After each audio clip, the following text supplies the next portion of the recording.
എല്ലാവർക്കും നമസ്കാരം. ഞാനിപ്പോൾ നിൽക്കുന്നത് കൊരട്ടിമുത്തിയുടെ ദേവാലയ തിരുമുറ്റത്താണ്.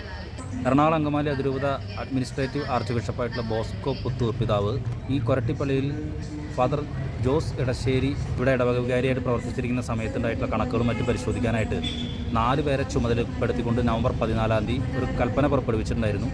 അതിൻ്റെ അടിസ്ഥാനത്തിൽ ഇപ്പോൾ കമ്മീഷൻ കൊരട്ടിപ്പള്ളിയിൽ വന്ന് കമ്മീഷൻ പ്രവർത്തനം നടത്തിക്കൊണ്ടിരിക്കുകയാണ്. എറണാകുളം അങ്കമാലി അതിരൂപതയിലെ ഏറ്റവും പ്രധാനപ്പെട്ട ഇടവകയായ കൊരട്ടിപ്പള്ളിയിലെ പരാതികൾ അന്വേഷിക്കാൻ അതിരൂപത apostolic administrator bishop Bosco Puthur 4 അംഗ അന്വേഷണ കമ്മിറ്റിയെ നിയോഗിച്ചു.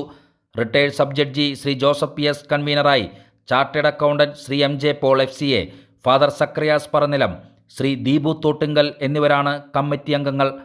കൊരട്ടി സെൻറ് മേരീസ് ഫൊറോന പള്ളി കണക്കുകളിലും പള്ളിയുടെ കീഴിലുള്ള ആശുപത്രി, ഹോസ്പിറ്റൽ, സ്കൂൾ എന്നിവയ്ക്ക് പുറമെ മറ്റ് സ്ഥാപനങ്ങളിൽ നടന്നിട്ടുള്ള സാമ്പത്തിക ഇടപാടുകളെക്കുറിച്ചുള്ള പരാതികൾ നേരിട്ടും രേഖാമൂലവും അതിരൂപത കച്ചേരിയിൽ കൊരട്ടി ഇടവകയിലെ വിശ്വാസികൾ നൽകിയിരുന്നു. നവംബർ 14 തീയതിയാണ് അതിരൂപത കാര്യാലയത്തിൽ നിന്നും ബോസ്കോ പുത്തൂർ പിതാവിൻ്റെ കത്ത് വന്നിട്ടുള്ളത്.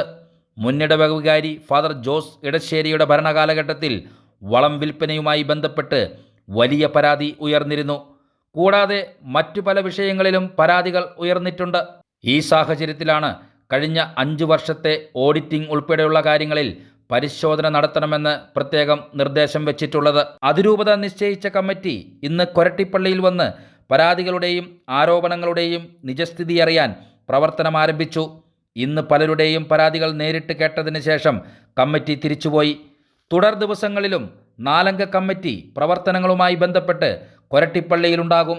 ഈ വിഷയങ്ങളുമായി ബന്ധപ്പെട്ടവരെ നേരിട്ട് കണ്ട് ചർച്ചകൾ നടത്തേണ്ടതും രേഖകളും മറ്റും പരിശോധിക്കേണ്ടതും കഴിഞ്ഞ 5 വർഷത്തെ ഓഡിറ്റിംഗ് ഉൾപ്പെടെ നടത്തി യാഥാർത്ഥ്യങ്ങളെക്കുറിച്ച് അന്വേഷിച്ചറിയേണ്ടതാണെന്നും തുടർന്ന് ഈ റിപ്പോർട്ട് 2025 ജനുവരി 31 അതായത് 3 മാസത്തിനകം അതിരൂപത കച്ചേരിയിൽ രേഖാമൂലം സമർപ്പിക്കേണ്ടതുമാണെന്ന് കത്തിൽ പറയുന്നു.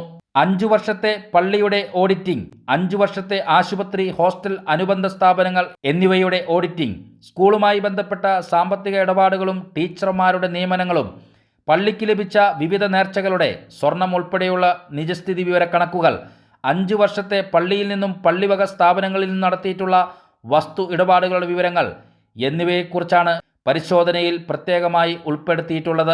ഇത്തരം വിഷയങ്ങളെക്കുറിച്ച് വിദഗ്ധോപദേശം ആവശ്യമാണെന്ന് കമ്മിറ്റിക്ക് തോന്നുന്ന പക്ഷം ബന്ധപ്പെട്ട വിദഗ്ധരുടെ സേവനം സ്വീകരിക്കാവുന്നതാണെന്നും പരാതിക്കാർ ഉൾപ്പെടെ ഇടവകയിൽ നിന്നുള്ള മറ്റു പരാതികളും കമ്മിറ്റിക്ക് മുമ്പാകെ ബോധിപ്പിക്കാൻ അവസരം നൽകേണ്ടതുമാണെന്നും പിതാവിൻ്റെ കത്തിൽ പറയുന്നു. എറണാകുളം അങ്കമാലി അതിരൂപതയിൽ അനീതികൾക്കെതിരെ മറ്റ് ഇടവകളിൽ കാണാൻ സാധിക്കാത്ത വിശ്വാസികളുടെ ഇടപെടൽ കൊരട്ടിപ്പള്ളിയിൽ ദൃശ്യമാണ്. കാലങ്ങളായി തങ്ങൾ കാത്തുസൂക്ഷിച്ചു വളർത്തിയെടുത്ത ഇടവകയിലെ സ്വത്തും അനുബന്ധ സ്ഥാപനങ്ങളും തകരാതിരിക്കാൻ വിശ്വാസികൾ വളരെ ജാഗ്രതയോടെയാണ് ഇടപെടുന്നത്.